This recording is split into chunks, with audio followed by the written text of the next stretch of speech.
let's go ahead and make sure that I know how to solder.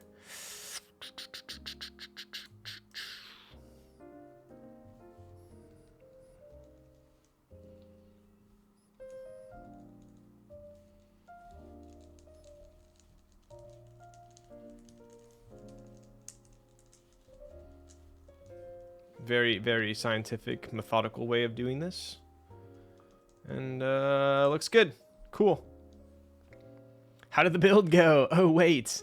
Are you freaking joking, man? Bro, it's 3 hours and 40 minutes. What do you expect? What do you freaking expect? All right. We're pacing ourselves right now. Is it same material? It feels like it is the same material. It does. Maybe slightly thinner? Maybe. Ryan, are you getting some Nixies? So, the Nixies definitely interest me. I, for one, am not going to join a group buy for Switches. I'll tell you right now. I'm just not going to do it. So, I'm sure, given that it's a cherry Switch, it's probably going to be severely, like, you know, available, mass-produced, easily attainable. I would imagine. I could be completely wrong. But I will wait till they're in stock.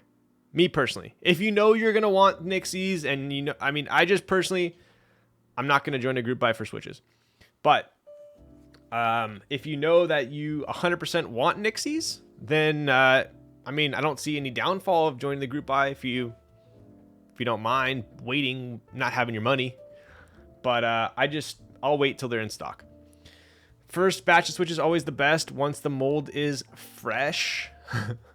True, but who's to say that, I mean, the ones that are in stock could technically be newer than the ones that go out.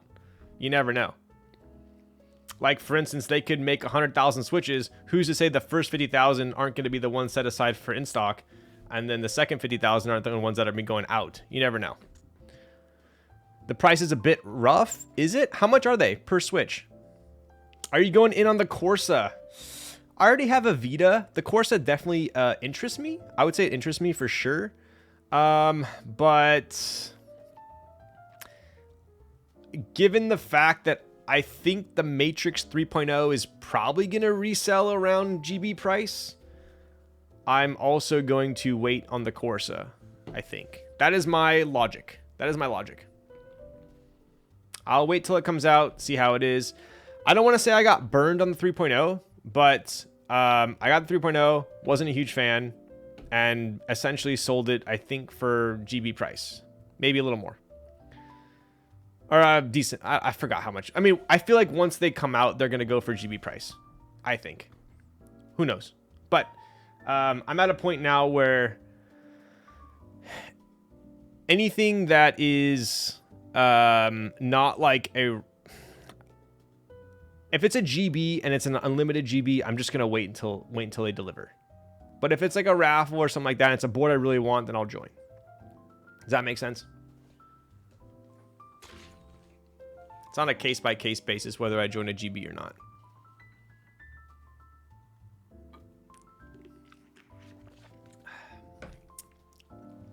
Talking about Switches, what are your all-time favorite Switch? I like Popus, I like OP Blacks, I like Alpacas, I like Cherry Blacks, I like Inks. Those are the ones that come top to mind. But yeah, I think the course is cool. I do think the course is cool, for sure. Okay, let's go ahead and do a little build. Make a little dance. Where are we at? Okay, so have we decided top mount or are we going with O-ring?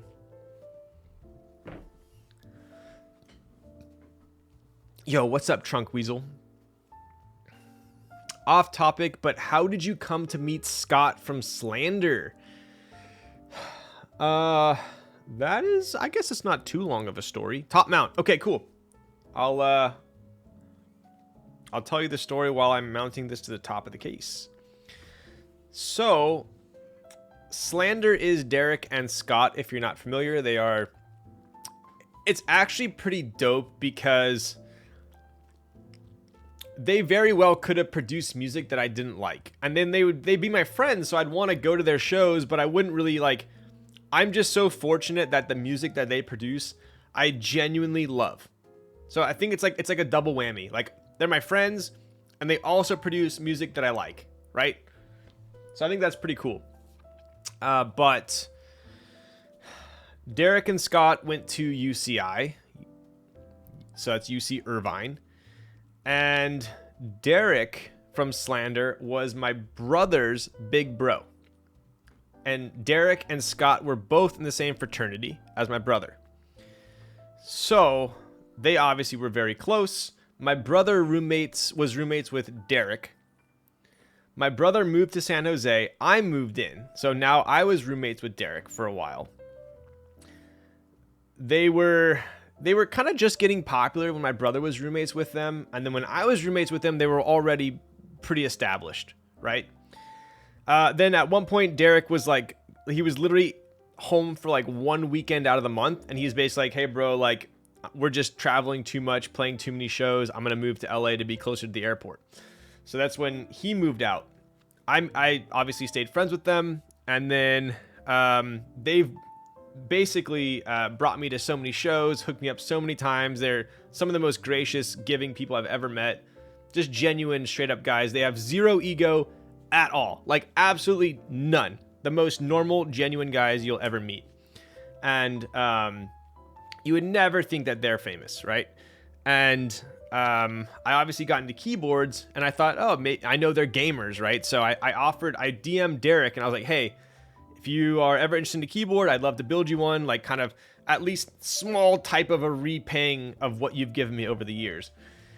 And so like immediately, I guess he showed Scott, and Scott was already into keyboards, and I didn't even know. And at the time, I wasn't super good friends with Scott. I was only good friends with Derek because I was roommates with him. I know this is a long-winded story, but I'm almost done. So Scott DMs me, and we get talking about keyboards. And at the time, he was apparently close to OTV, I think is what it was called, offline TV, which I guess was big on Twitch like a while ago. I'm not entirely sure. I don't keep up with that stuff. But he was friends with all of them. I think it was like Skara and like at the time Fedmeister and a bunch of other ones. And I guess Christopher Yee built Scott a KBD 8X. And so that was the board Scott was using. And I saw it, and it was literally a KBD 8X with creams on a brass plate. Unlubed creams on a brass plate with like SA keycaps. And I'm like, bro, what is this? So I was like, I need to hook you up with like a much better board. He loved it though, right? So, oh my God, dude, it was so cursed. It was so cursed. And so that's when I was like, I basically made him the custom Stormtrooper E-White with black PBD Kaze with the Stormtrooper with the Slander logo engraved. He came on stream, built it on stream, and he's pretty stoked. So I also built for him a slip line, which is from Krellbit and Heine. Super light. It's an aluminum top, PC bottom. And he actually uses that when he travels. So he actually just throws that in the backpack. But he keeps the Kaze at home in the studio. So anyways, that's kind of the story. But yeah, Scott and Derek, class acts for sure. But yeah. So what you're saying is that we should bring Kaze logo flags to, bro. If you brought a Kaze logo flag and you were in the crowd, I bet you he would shout it out. So Scott is low key super into keyboards now, for sure. So, all right. Torques. Time to make a Kaze flag. Dude, so I actually introduced Heine to Scott and from chat, and Heine actually went to Slander was touring. They're still touring, and they toured Pittsburgh, and Heine hit up Scott and went to a Slander show, VIP backstage and all that. He was stoked. Is this the right? Yeah, it is.